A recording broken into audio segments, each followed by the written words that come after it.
Update 2. It's been 2 years since I was declared cancer-free. These 2 years I spent doing what I really enjoyed. Realized I never enjoyed my life. Worked hard all my life to give a good lifestyle to my daughter. On my time off from work, I spent it on my daughter to fill her mother's gap. To avoid getting into any serious relationship, I ghosted a lot of women and then went into guilt trip avoiding them. Eventually, I stopped dating at all. I did all these to protect my daughter. It all seemed futile. After she had grown up and I had time by myself, I didn't utilize that. TBH, I was still worried that it wouldn't go well with Hannah. She had always lived with me, except for the 10 months of her marriage, and I knew she couldn't stand the presence of another woman in the house. After going cancer-free, I started dating. Initially, very awkward. Funny part, I realized the syllabus of the dating game has changed a lot. Gosh, today's woman uses such lingos and jargon, I had to use Google Dictionary in the middle of conversation, lol. After meeting about half a dozen women through this dating app, I found someone with whom I could vibe. No, I didn't have sex with such women. Just went out for dinner and coffee. With this woman, calling her Syra, she's in her early 50s. She got cheated by her husband several times. She gave him many chances to mend his ways for the sake of her daughter, but he didn't. She eventually moved out and raised her daughter as a single mom. Now that her daughter has moved out for her college, Syra is trying her luck. Also, it was her daughter who insisted she seek a partner. Hearing her go gaga about her daughter, I sometimes feel jealous, not in a bad way. I mean, what did I do wrong that my daughter never reciprocated my love? Anyway, after seeing her for 6 to 7 months, we decided to move in together. Did we take it too fast? I don't think so. I'm able to hit 60, don't think I have more than a couple of decades before I'm laid inside a coffin, lol. We had an option that she could move in with me, but Syra was more inclined that I move in with her. She has artistic taste and she has aesthetically designed every bit of her house on her own. But wants to leave her craft for a house which has been on the verge of falling apart. I wasn't able to have proper maintenance of the house, forget about the aesthetics. Also, I don't have very fond memories of the house which I would want to hold on to. I needed a change of scenery too. So, I sold out my house. Haha, yes, I sold it. More cash money for me to retire lavishly. Why would I not? Why should I leave it for Hannah who left me alone to die? But all this happened months ago, why am I updating now? Because last week I saw a ghost. Rather, my daughter met a ghost. I was chilling with Syra when I got a call from Andy, the new owner of my house. He was furious. He said that a woman had trespassed on their house and created a chaos. She even got into a scuffle with Andy's girlfriend. As per Andy's information, a young woman sneaked into the house premises and tried to enter the house. Apparently, she had a house key but it didn't work. When she was unable to unlock the house, she started banging the door profusely. Andy's girlfriend opened the door, yelling at that woman for hammering on the door. In return, the woman also abused Andy's girlfriend, calling her a whore who let a dying man effort to get the house. Andy's girlfriend got confused and said there was some misunderstanding, but the woman didn't listen and yelled at the top of her voice, calling her names and asking her to vacate the house as it belonged to her dad who died 2 years ago. Andy's girlfriend clarified that Andy had bought the house and no one had given her the house. She didn't know my name as they were not dating when Andy bought the house from me. Andy wasn't home to clarify the matter. His girlfriend called him in panic, but by then the woman had left, threatening to come back with her friends the next day. The way Andy described the woman, I knew she was Hannah. Andy asked me if I knew the woman. I meekly said she was my daughter, knowing that he would get mad at me. And he did. He freaked out. He asked me to come over the next day and sort out the matter, else he would call the cops on her. I told him to call the cops and get the restraining order, but later I realized this was my shit and it was my responsibility to deal with her and not let them suffer. I showed up the next day and waited for her. She arrived with 2 of her rookie friends.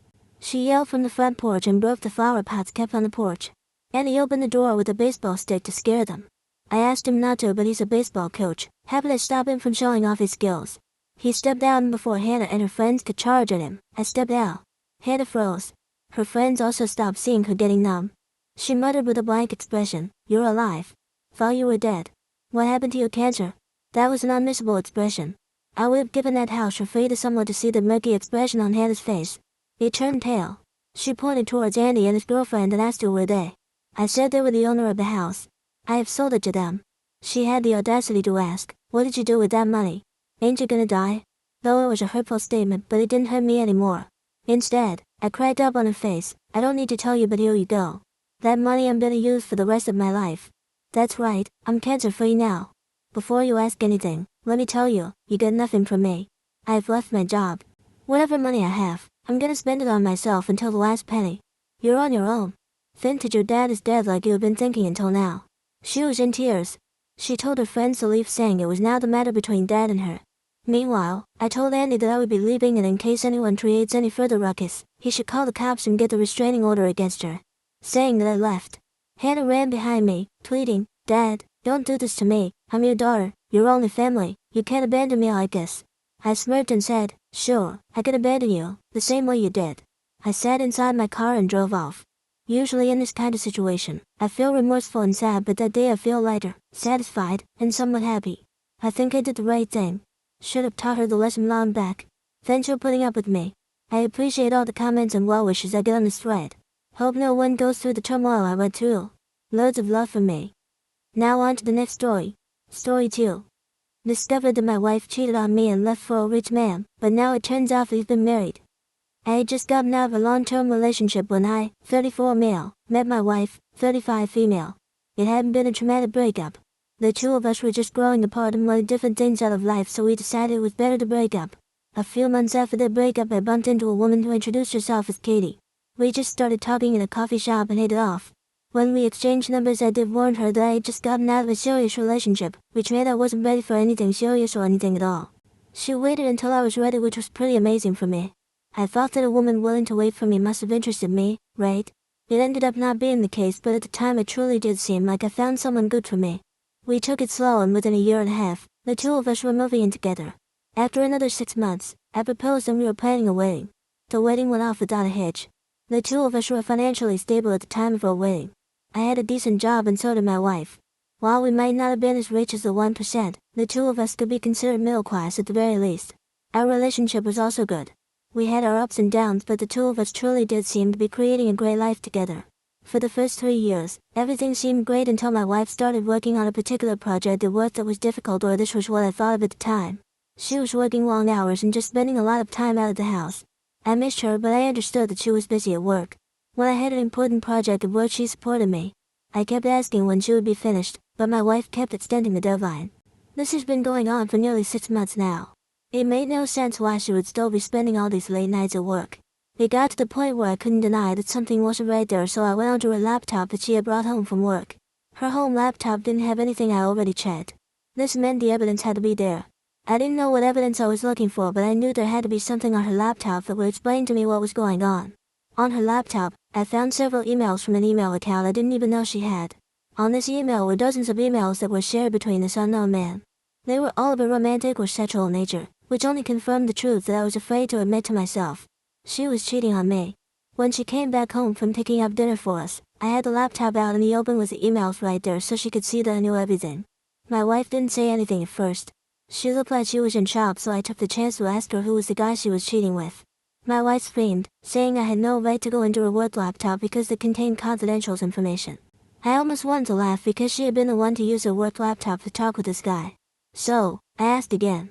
He was a former client of the office that she had continued speaking to even after the contract ended. One thing led to another and they started sleeping together. I asked her if she had feelings for him. She said yes. My wife said she was going to eventually tell me that she wanted a divorce so she could move on and be with this man. Once I did a little digging, I discovered this man was very rich. When I say rich, I mean filthy stinking rich. She always loved the finer things in life, but seemed like she wanted to work towards it. I couldn't understand the shift in her personality. Maybe it had always been there and I was so blinded by my love for her that I just wasn't able to see it. Whatever the reason, I knew this marriage was over. My wife fought it for a bit, but I think she was only doing this because she felt like it was what she had to do. The divorce seemed to take a long time to come to fruition, but in reality, it was just a matter of months. She went one way and I went another. A divorce never was on my radar. Yet here I was newly divorced and alone. My ex-wife already had someone in mind. She posted on social media that she was with a new man and they were engaged to be married. The truth of it was that her so-called fiancé was already married. He told her he was a widow, but his wife wasn't dead. Rather, she was just in another country taking care of an ailing family member. When she returned, everything hit the fan, so to speak. My ex-wife's engagement was called off, but this was a moot point given that her app was already married. They couldn't get married anyway. After that, her social media posts seemed to become quite erratic. She was posting about how she had lost her soulmate, but what I think she was upset at losing was her wealthy app. It was all about the money. This guy was gonna help her get to that lifestyle much faster.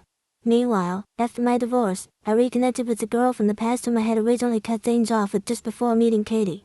The two of us were friends for a while before we realized that we were finally in a place where we could give this a second try. She knew about my divorce and was sympathetic. One worried I begged my ex that I was back with this particular woman. She went ballistic and started blasting me all over social media. She spent so much time blasting me and her app over all her social media that her job started to become in jeopardy from what I heard. My wife was put on probation at her place of work. They were a public company, so things she could post could be used against them in some way. I just chose to shut down my social media for the time being because reading her posts was doing nothing but causing stress for me. As far as I know, she has been moved to another department and isn't making as much money as she once was. This is all on my ex. If she had just been happy for what she had, then all of that could have been prevented. My current girlfriend and I are talking about marriage, but are trying to take it very slow right now. The last thing I want to do is run into anything without being completely sure. Don't want to make the same mistake twice.